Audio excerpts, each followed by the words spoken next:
Hi friends, welcome back to Nisha cooking channel. ಎಲ್ಲರೂ ಹೇಗಿದ್ದೀರಾ? ಚೆನ್ನಾಗಿದ್ದೀರಾ ಅನ್ಕೊತಿದ್ದೀನಿ. ನೋಡಿರಿ, ನಾನು ಇವತ್ತು ನಿಮಗೆ ಒಂದು ಹೆಲ್ತಿ ಆದಂತಹ ರೆಸಿಪಿನ ಶೇರ್ ಮಾಡ್ತಾ ಇದ್ದೀನಿ. ನೋಡಿ ಹೇಗೆ ಬಂದಿದೆ ಅಂಥೇಳಿ.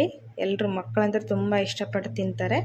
ನೀವು ಬೇಗ ಇದನ್ನು ರೆಡಿ ಮಾಡ್ಕೋಬೋದು. ಕ್ವಿಕ್ಕಾಗಿ ಡಿಫ್ರೆಂಟಾಗಿ ಟೇಸ್ಟಾಗಿ ಒಂದು ಏನಾದರೂ ತಿನ್ನಬೇಕು ಅನ್ನಿಸ್ದಾಗ ಇದನ್ನು ಟ್ರೈ ಮಾಡಿರಿ. ನೋಡಿರಿ ಎಷ್ಟು ಸಾಫ್ಟಾಗಿ ಬಂದಿದೆ ರೊಟ್ಟಿ ಅಂಥೇಳಿ. ಹಾಗೆ ನೀವು ಇದನ್ನು ಹೆಲ್ತಿಯಾಗಿ ಮಾಡಿಕೊಂಡು ತಿಂದು ನೋಡಿರಿ ಹೇಗೆ ಬಂತು ಅಂತ ತಿಳಿಸಿ. ಈ ವಿಡಿಯೋ ರೆಸಿಪಿ ನಿಮಗೆ ಇಷ್ಟ ಅನಿಸಿದರೆ ನಮ್ಮ ಚಾನಲ್ಗೆ ಸಬ್ಸ್ಕ್ರೈಬ್ ಮಾಡ್ಕೊಳ್ರಿ, ಬೆಲ್ ಐಕನನ್ನು ಪ್ರೆಸ್ ಮಾಡಿರಿ. ಆವಾಗ ವಿಡಿಯೋ ನೋಟಿಫಿಕೇಷನ್ ನಿಮಗೆ ಬರುತ್ತೆ. ಹಾಗಾದರೆ ವಿಡಿಯೋ ನೋಡಿರಿ, ಸ್ಕಿಪ್ ಮಾಡಲಾರ್ದಂಗೆ ಹೇಗೆ ಮಾಡಿದೆ, ಏನೇನು ಹಾಕಿ ಮಾಡಿದ್ದೀನಿ ಅಂಥೇಳಿ. ನೋಡಿರಿ, ತುಂಬ ರುಚಿಯಾಗಿ ಬಂದಿದೆ. ಈ ಥರ ಕೆಂಪು ಚಟ್ನಿ ಜೊತೆ ತಿಂತಾ ಇದ್ರಂತೂ ಸೂಪರಾಗಿರುತ್ತೆ. ಹಾಗಾದರೆ ನೋಡಿ ಹೇಗೆ ಮಾಡೋದು ಅಂಥೇಳಿ. ನಾನಿವತ್ತು ಎಲ್ಲ ಸೊಪ್ಪನ್ನು ಹಾಕಿ ಮಸಾಲ ರೊಟ್ಟಿನ ಮಾಡ್ತಾಯಿದ್ದೀನಿ. ನೋಡಿರಿ ಆರೋಗ್ಯಕರವಾಗಿ ಹೇಗೆ ಮಾಡೋದು ಅಂಥೇಳಿ. ಇಲ್ಲಿ ಮಾಡೋದಕ್ಕೆ ನಾನು ರೊಟ್ಟಿ ಮಾಡೋದಕ್ಕೆ ಸಬ್ಬಸಿಗೆ ಸೊಪ್ಪನ್ನು ತೊಗೊಂಡಿದ್ದೀನಿ. ಒಂದು ಕಟ್ಟಷ್ಟು ಸಬ್ಬಸಿಗೆ ಸೊಪ್ಪು, ಒಂದು ಕಟ್ಟಷ್ಟು ಪಾಲಕ್ ಸೊಪ್ಪು ಮತ್ತು ಒಂದೆರಡು ಉಳ್ಳಾಗಡ್ಡಿ ಮತ್ತು ಕರಿಬೇವು ಸೊಪ್ಪು ಇಷ್ಟನ್ನು ತೊಗೊಂಡಿದ್ದೀನಿ. ನೀವು ಇನ್ನೂ ಇದಕ್ಕೆ ನಿಮ್ಮ ಹತ್ರ ಯಾವುದ್ಯಾವ್ದು ಸೊಪ್ಪಿದೆ ಅದನ್ನು ಆ್ಯಡ್ ಮಾಡ್ಕೋಬೋದು. ಇದಕ್ಕೆ ಖಾರಕ್ಕೆ ನೋಡಿರಿ, ನಾನು ಇಲ್ಲಿ ಒಂದು ಅರ್ಧ ಕಟ್ಟಷ್ಟು ಕೊತ್ತಂಬರಿ ಸೊಪ್ಪು ಮತ್ತು ಹಸಿಮೆಣ್ಸಿನ್ಕಾಯಿ, ಬೆಳ್ಳುಳ್ಳಿನ ತೊಗೊಂಡಿದ್ದೀನಿ. ಇದನ್ನ ಇವಾಗ ನೈಸಾಗಿ ಗ್ರೈಂಡ್ ಬರೋಣ, ಅಂದರೆ ಹಸಿಮೆಣ್ಸಿನ್ಕಾಯಿ ಪೇಸ್ಟನ್ನು ರೆಡಿ ಮಾಡ್ಕೊಂಬರೋಣ. ನೋಡಿ, ಇಲ್ಲಿ ಈ ಥರ ಗ್ರೈಂಡ್ ಮಾಡ್ಕೋಬೇಕು. ಆವಾಗ ರೊಟ್ಟಿಗೆ ಒಳ್ಳೆ ಟೇಸ್ಟ್ ಕೊಡುತ್ತೆ. ನೋಡಿರಿ ಹೀಗೆ ನೀರು ಹಾಕ್ದೇನೆ ಸ್ವಲ್ಪ ಗ್ರೈಂಡ್ ಮಾಡ್ಕೊಳ್ರಿ. ಇಲ್ಲಿ ಒಂದು ಪಾತ್ರೆನ ತೊಗೊಂಡಿದ್ದೀನಿ. ಇದಕ್ಕೆ 1 ಕಪ್ಪಷ್ಟು ಅಕ್ಕಿ ಹಿಟ್ಟನ್ನು ಸೇರಿಸ್ತಾ ಇದ್ದೀನಿ ನಾನು. ನಿಮಗೆ ಜಾಸ್ತಿ ಬೇಕಂದರೆ ನೀವು 2 ಕಪ್ಪನ್ನು ತೊಗೋಬೋದು. ಇದಕ್ಕೆ ರುಚಿಗೆ ತಕ್ಕಷ್ಟು ಉಪ್ಪನ್ನು ಹಾಕ್ತಾ ಇದ್ದೀನಿ. ಆಮೇಲೆ ಈಗ ಇದಕ್ಕೆ ನಾವು ರುಬ್ಬಿಕೊಂಡು ತೊಗೊಂಬಂದಂಥ ಹಸಿಮೆಣ್ಸಿನ್ಕಾಯಿ ಖಾರದ ಪೇಸ್ಟನ್ನು ಹಾಕ್ತಾ ಇದ್ದೀನಿ. ಖಾರಕ್ಕೆ ಎಷ್ಟು ಬೇಕೋ ಅಷ್ಟು ಹಾಕ್ರಿ. ನಾನಿಲ್ಲಿ 2 ಸ್ಪೂನಷ್ಟು ಹಾಕ್ತಾಯಿದ್ದೀನಿ. ಮತ್ತು ಕಟ್ ಮಾಡಿದಂತಹ ಕರಿಬೇವು ಸೊಪ್ಪು ಮತ್ತು ಉಳ್ಳಾಗಡ್ಡಿನ ಹಾಕ್ತಾಯಿದ್ದೀನಿ. ಆಮೇಲೆ ಪಾಲಕ್ ಸೊಪ್ಪು ಹಾಕ್ತಾಯಿದ್ದೀನಿ. ಮತ್ತು ಇದಕ್ಕೆ 1 ಸ್ಪೂನಷ್ಟು ಜೀರಿಗೆನ ಹಾಕ್ರಿ.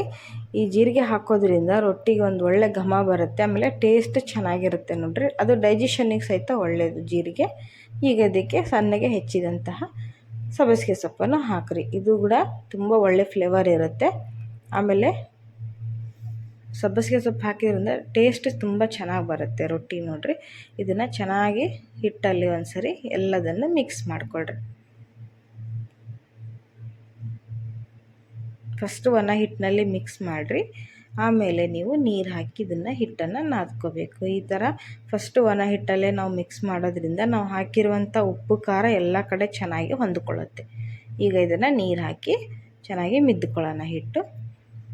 ನೀವು ಬಿಸಿನೀರು ಹಾಕ್ಕೋಬೇಕು ಅಂತ ಏನು ಅವಶ್ಯಕತೆ ಇಲ್ಲ. ತಣ್ಣೀರು ಹಾಕಿ ಕಲಸ್ರಿ, ಚೆನ್ನಾಗಿ ಬರುತ್ತೆ ಹಿಟ್ಟು. ಸ್ವಲ್ಪ ಸ್ವಲ್ಪ ಹಾಕಿ ಈ ಥರ ನೀವು ಇದನ್ನು ಹಿಟ್ಟನ್ನು ನಾದ್ಕೋಬೇಕಾಗುತ್ತೆ. ನೋಡಿರಿ, ಹೀಗೆ ನೀರನ್ನು ಸ್ವಲ್ಪ ಸ್ವಲ್ಪ ಹಾಕಿ ಕಲಸೋದ್ರಿಂದ ಹಿಟ್ಟು ಜಿಗಿ ಬರುತ್ತೆ. ನೋಡಿರಿ, ಒಂದೇ ಸರಿ ನೀರು ಹಾಕಿದರೆ ಅದು ನೀರಾಗಿ ಹಿಟ್ಟು ಚೆನ್ನಾಗಿ ಬರಲ್ಲ. ಈ ಥರ ಸ್ವಲ್ಪ ನೀರು ಹಾಕ್ತಾ ನೀವು ಮಿಕ್ಸ್ ಮಾಡ್ತಾ ಹೋಗ್ರಿ. ಹಿಟ್ಟು ತುಂಬ ಚೆನ್ನಾಗಿ ಜಿಗಿ ಬರುತ್ತೆ. ರೊಟ್ಟಿಗಳು ಹರಿಯೋದಿಲ್ಲ, ಚೆನ್ನಾಗಿ ಬರುತ್ತೆ. ನೋಡಿರಿ, ಈ ಥರ ಚೆನ್ನಾಗಿ ಮಿದ್ದುಕೊಳ್ರಿ ಒಂದು ಸರಿಗೆ. ಆಮೇಲೆ ನೀವು ನಿಮಗೆಷ್ಟು ತಟ್ಟೋಕ್ಕೆ ಹದ ಆಗುತ್ತೋ ಅಷ್ಟು ನೀರನ್ನು ನೀವು ಹಾಕಿ ನಾದ್ಕೋಬೋದು.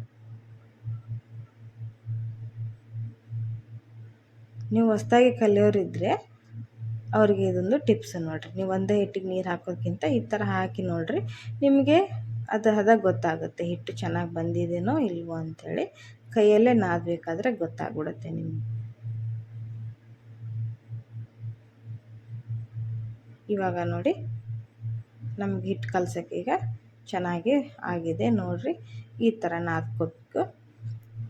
ಆವಾಗ ತುಂಬ ಸಾಫ್ಟಾಗಿ ಬರುತ್ತೆ ರೊಟ್ಟಿ, ಮತ್ತು ಕ್ರ್ಯಾಕ್ ಆಗೋದಿಲ್ಲ. ನೋಡಿರಿ, ಎಡ್ಜಸ್ ಎಲ್ಲ ಒಂದೊಂದು ಸರಿ ಕ್ರ್ಯಾಕ್ ಆಗುತ್ತೆ. ಹಂಗೆ ಆಗಬಾರ್ದು ಅಂದರೆ ಈ ಥರ ನೀವು ಹಿಟ್ಟನ್ನು ನಾದಿ ಇದನ್ನು ಒಂದು 15-20 ನಿಮಿಷ ಇದನ್ನು ನೆನೆಯಕ್ಕೆ ಬಿಡೋಣ.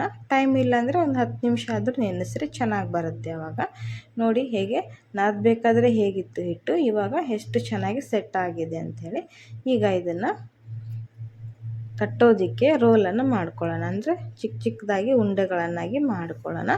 ಈ ಥರ ಮಾಡೋದ್ರಿಂದ ಬೇಗ ನಾವು ಮಾಡ್ಬೋದು. ಫಸ್ಟೇ ನಾವು ಈ ಥರ ಹಿಟ್ಟನ್ನು ಈ ಥರ ಉಂಡೆಗಳನ್ನಾಗಿ ಮಾಡಿ ರೆಡಿ ಮಾಡಿಕೊಂಡ್ರೆ ಒಂದೊಂದಾಗಿ ನಾವು ತಟ್ತಾನೆ ಬೇಯಿಸ್ಕೋಬೋದು. ಆವಾಗ ಬೇಗ ಬೇಗ ಆಗುತ್ತೆ ನೋಡಿರಿ. ಬೆಳಗ್ಗೆ ಅವಸರದಲ್ಲಿ ಟಿಫನ್ನು ನಾವು ಮಾಡಬೇಕಾದ್ರೆ ಈ ಥರ ನಾವು ಮಾಡಿ ಇಟ್ಕೊಂಡು ನಾವು ಒಂದೊಂದಾಗಿ ತಟ್ಟಿ ಬೇಯಿಸ್ತಾ ಇದ್ದರೆ ಬೇಗ ಬೇಗ ಆಗುತ್ತೆ. ಹೀಗೆ ಎಲ್ಲ ಹಿಟ್ಟನ್ನು ಉಂಡೆಗಳನ್ನಾಗಿ ರೆಡಿ ಮಾಡಿಕೊಳ್ಳ್ರಿ. ನಿಮಗೆ ದೊಡ್ಡ ಸೈಜಲ್ಲಿ ರೊಟ್ಟಿ ಬೇಕಂದರೆ ನೀವು ಇನ್ನೂ ದೊಡ್ಡದಾಗಿ ಮಾಡ್ಕೋಬೋದು, ಚಿಕ್ಕದಲ್ಲಿ ಬೇಕಂದರೆ ಚಿಕ್ಕದಾಗಿ ಮಾಡ್ಕೋಬೋದು. ನಾನು ಮೀಡಿಯಮ್ ಸೈಜಲ್ಲಿ ತಟ್ತಾ ಇದ್ದೀನಿ ನೋಡಿರಿ. ಎಲ್ಲ ಹಿಟ್ಟನ್ನು ಈ ಥರ ಉಂಡೆಗಳನ್ನಾಗಿ ನಾನು ರೆಡಿ ಮಾಡಿ ತೊಗೊಂಡಿದ್ದೀನಿ. ಈಗ ಇದನ್ನು ಈ ಥರ ಒಂದು ಪೇಪರ್ ಶೀಟು ಅಥವಾ ಎಣ್ಣೆ ಪ್ಯಾಕೆಟ್ ಇರುತ್ತಲ್ವ ಅದನ್ನು ಕಟ್ ಮಾಡಿ ಅದಕ್ಕೆ ಸ್ವಲ್ಪ ಎಣ್ಣೆ ಹಚ್ಚಿರಿ. ನಾನು ಮಾಡಿಟ್ಕೊಂಡಂತೆ ಎಲ್ಲ ಈ ಒಂದು ಉಂಡೆನ ತೊಗೊಂಡು ನೋಡಿರಿ ಎಷ್ಟು ಹದವಾಗಿ ಬಂದಿದೆ ಹಿಟ್ಟು ಅಂದರೆ ಅಷ್ಟು ಚೆನ್ನಾಗಿ ಬಂದಿದೆ. ಈ ಥರ ಹಾಕಿ ನೀವು ತಟ್ಬೋದು. ತಟ್ಟಕ್ಕೆ ಬರದೇ ಇದ್ದವರು ಚಪಾತಿ ಲಟ್ಸೋದಿರುತ್ತಲ್ವ ಲಟ್ಟಣಿಗೆ ಅದನ್ನು ತಗೊಂಡು ಲಟ್ಟಿಸ್ಕೋಬೋದು, ಚೆನ್ನಾಗಿ ಬರುತ್ತೆ ನೋಡಿರಿ. ಈ ಥರ ಕೈಲೇ ತಟ್ಟಿದ್ರೆ ಅದರ ರುಚಿನೇ ಬೇರೆ ನೋಡಿ, ತುಂಬ ಚೆನ್ನಾಗಿ ಬರುತ್ತೆ ನೋಡಿರಿ. ಸ್ವಲ್ಪನೂ ಕ್ರ್ಯಾಕ್ ಆಗ್ತಾಯಿಲ್ಲ. ಹೀಗೇ ರೊಟ್ಟಿಗಳನ್ನ ತಟ್ಕೊಂಡು ರೆಡಿ ಮಾಡಿರಿ.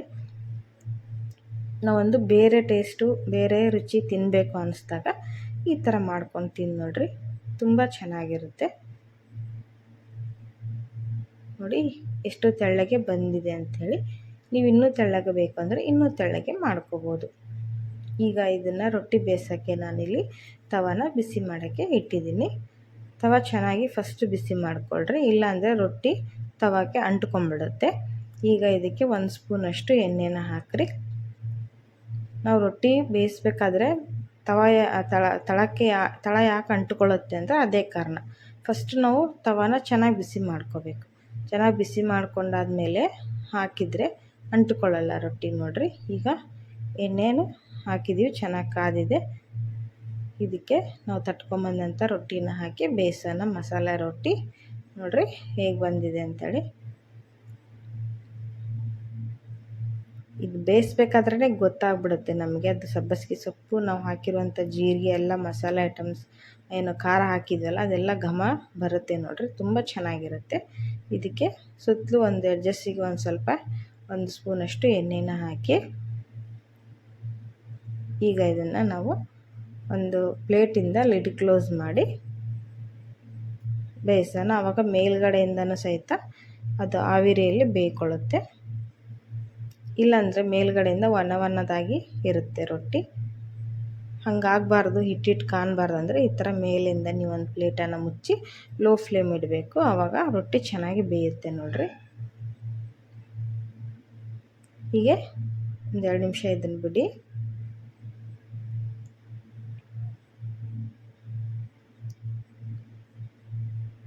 ಬಿಟ್ಟ ಮೇಲೆ ನೀವು ಇದನ್ನು ಮತ್ತೆ ತೆಗೆದು ತಿರುಗಿಸಾಕಿ ನೋಡಿ. ನಾವು 2 ನಿಮಿಷ ಬಿಟ್ಟು ಪ್ಲೇಟ್ ತೆಗೆದು ನೋಡಿದರೆ ನೋಡಿರಿ ಮೇಲ್ಗಡೆಯಿಂದನೂ ಹೇಗೆ ಚೆನ್ನಾಗಿ ಬೆಂದಿದೆ ಅಂಥೇಳಿ. ಸೂಪರಾಗಿ ಬಂದಿದೆ ನೋಡಿರಿ. ಈಗ ಮತ್ತೆ ಇದಕ್ಕೆ ಸ್ವಲ್ಪ ಮೇಲಿಂದ ಎಣ್ಣೆ ಹಾಕಿ ಚೆನ್ನಾಗಿ ಬೇಯಿಸ್ಕೊಳ್ರಿ. ನೀವು ತುಪ್ಪ ತಿನ್ನೋರಾದರೆ ತುಪ್ಪ ಹಾಕಿನೂ ಸಹಿತ ಇದನ್ನು ಫ್ರೈ ಮಾಡ್ಕೋಬೋದು, ಬೇಯಿಸ್ಕೋಬೋದು, ಇನ್ನೂ ಟೇಸ್ಟ್ ಚೆನ್ನಾಗಿರುತ್ತೆ.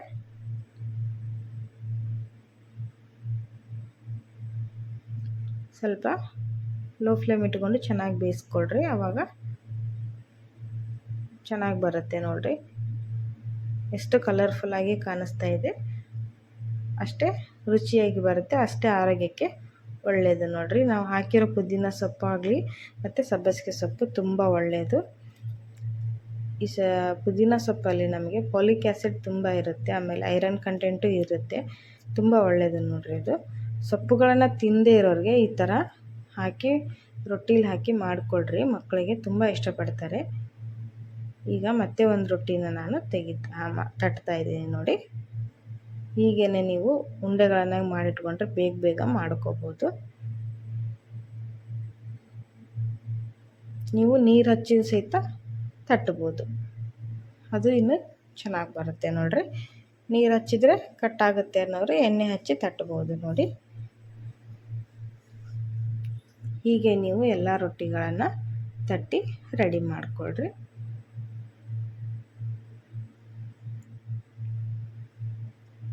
ಎಲ್ಲ ಎಡ್ಜಸ್ನ ಚೆನ್ನಾಗಿ ತಟ್ರಿ, ಆವಾಗ ದಪ್ಪ ಇರೋದಿಲ್ಲ. ಒಂದು ಹತ್ರ ದಪ್ಪ ಒಂದು ಹತ್ರ ತೆಳ್ಳಗಾದರೆ ರೊಟ್ಟಿಗೆ ಹರಿದೋಗ್ಬಿಡುತ್ತೆ, ಮುರಿಯೋ ಚಾನ್ಸ್ ಇರುತ್ತೆ. ಈ ಥರ ಈಕ್ವಲಾಗಿ ಸಮಾನವಾಗಿ ತಟ್ಕೋಬೇಕು.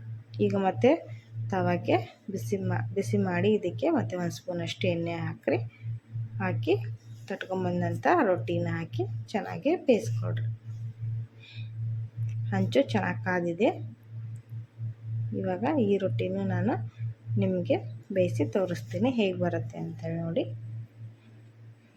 ಇದರ ಜೊತೆ ಯಾವುದೇ ಚಟ್ನಿ ಆಗಲಿ ಏನಾಗಲಿ ಅವಶ್ಯಕತೆ ಇರೋದಿಲ್ಲ. ನಾವೆಲ್ಲ ಇದರಲ್ಲಿ ಕರೆಕ್ಟಾಗಿ ಹಾಕಿರೋದ್ರಿಂದ ಉಪ್ಪು ಖಾರ ಎಲ್ಲ ಚೆನ್ನಾಗಿರುತ್ತೆ. ನಾವು ಹಾಗೇ ತಿನ್ಬೋದು ನೋಡಿ. ಬೆಳಗ್ಗೆ ಬ್ರೇಕ್ಫಾಸ್ಟ್ ಅಂತೂ ಫುಲ್ ಮೀಲ್ ನೋಡಿರಿ ಇದು. 2 ತಿಂದ್ರೇ ಮಧ್ಯಾಹ್ನ ಆಗೋವರೆಗೂ ಹಶ್ವಾಗಲ್ಲ, ಅಷ್ಟು ಚೆನ್ನಾಗಿರುತ್ತೆ.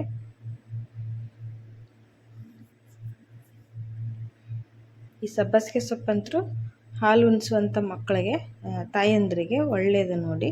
ಅವ್ರಿಗೆ ಹಾಲನ್ನು ಹೆಚ್ಚಿಸುವಂಥ ಶಕ್ತಿ ಇರುತ್ತೆ ಅದರಲ್ಲಿ, ಸಬ್ಬಸಿಗೆ ಸೊಪ್ಪಲ್ಲಿ. ಹಾಗೆ ಪಾಲಕ್ ಕೂಡ ನಮಗೆ ತುಂಬ ಒಳ್ಳೆಯದು. ನಾನು ಹೇಳ್ದಂಗೆ ನೀವು ಮಾಮೂಲು ಬೇಳೆ ಎಲ್ಲ ಹಾಕಿ ತಿಂದು ಬೇಜಾರಾದಾಗ ಈ ಥರ ಮಾಡ್ಕೊಂಡು ತಿಂದು ನೋಡ್ರಿ. ಒಂದು ಡಿಫ್ರೆಂಟ್ ಆದ ಟೇಸ್ಟನ್ನು ಮಾಡ್ದಂಗಿರುತ್ತೆ. ಹಾಗೆ ನಮ್ಮ ಆರೋಗ್ಯಕ್ಕೆ ಸಹಿತ ಒಳ್ಳೆಯದು. ಇದನ್ನು ಸಹಿತ ಹೀಗೆ ಲೋ ಫ್ಲೇಮ್ ಇಟ್ಕೊಂಡು ಚೆನ್ನಾಗಿ ಬೇಯಿಸ್ಕೊಳ್ರಿ ನೋಡಿ. 2 ಕಡೆ ಚೆನ್ನಾಗಿ ಫ್ರೈ ಮಾಡಿಕೊಂಡ್ರೆ ತುಂಬ ಟೇಸ್ಟಿಯಾಗಿ ಬರುತ್ತೆ. ನಿಮಗೆ ಕ್ರಿಸ್ಪಿಯಾಗಿ ಬೇಕಂದರೆ ನೀವು ಇನ್ನೂ ಚೆನ್ನಾಗಿ ರೋಸ್ಟ್ ಮಾಡಿ ಕ್ರಿಸ್ಪಿಯಾಗಿ ಮಾಡ್ಕೊಬೋದು ನೋಡಿರಿ. ಈಗ ಇದು ಒಂದು ರೊಟ್ಟಿನ ಸಹಿತ ನಾನು ತೆಗೆದು ಸರ್ವ್ ಮಾಡಿ ತೋರಿಸ್ತಾ ಇದ್ದೀನಿ. ನಾನಿಲ್ಲಿ ಇದನ್ನು ಹಣ್ಣು ಮೆಣಸಿನ್ಕಾಯಿ ಖಾರ ಜೊತೆ ಸರ್ವ್ ಮಾಡ್ತಾಯಿದ್ದೀನಿ. ಈ ಹಣ್ಣು ಮೆಣಸಿನ್ಕಾಯಿ ಖಾರ, ಬ್ಯಾಡಗಿ ಮೆಣಸಿನ್ಕಾಯಿ ಖಾರ ಹೇಗೆ ಮಾಡೋದು ಅಂತ ಅಂದರೆ ನಮ್ಮ ವಿಡಿಯೋದಲ್ಲಿ ಶೇರ್ ಮಾಡಿದ್ದೀನಿ, ನಮ್ಮ ಚಾನಲ್ನಲ್ಲಿದೆ, ಅಲ್ಲಿ ಹೋಗಿ ನೀವು ನೋಡ್ಕೋಬೋದು. ಬ್ಯಾಡಗಿ ಮೆಣಸಿನ್ಕಾಯಿ ಕೆಂಪು ಖಾರ ಚಟ್ನಿ ಹೇಗೆ ಮಾಡೋದು ಅಂತ ಸರ್ಚ್ ಮಾಡಿದ್ರೆ ನಮ್ಮ ಚಾನಲ್ನಲ್ಲಿ ಆ ವಿಡಿಯೋ ಬರುತ್ತೆ, ಅದರಲ್ಲಿ ಹೋಗಿ ನೀವು ನೋಡ್ಕೋಬೋದು. ಇದು ಜೋಳದ ರೊಟ್ಟಿಗೆ, ಚಪಾತಿಗೆ ಈ ಥರ ನಾವು ಮಾಡಿದಾಗ ಅದ್ರ ಜೊತೆ ತುಂಬ ಚೆನ್ನಾಗಿರುತ್ತೆ ತಿನ್ನೋಕ್ಕೆ ನೋಡಿರಿ. ಮಸಾಲೆ ದೋಸೆಗೂ ನಾವು ಅದನ್ನು ಯೂಸ್ ಮಾಡ್ಬೋದು.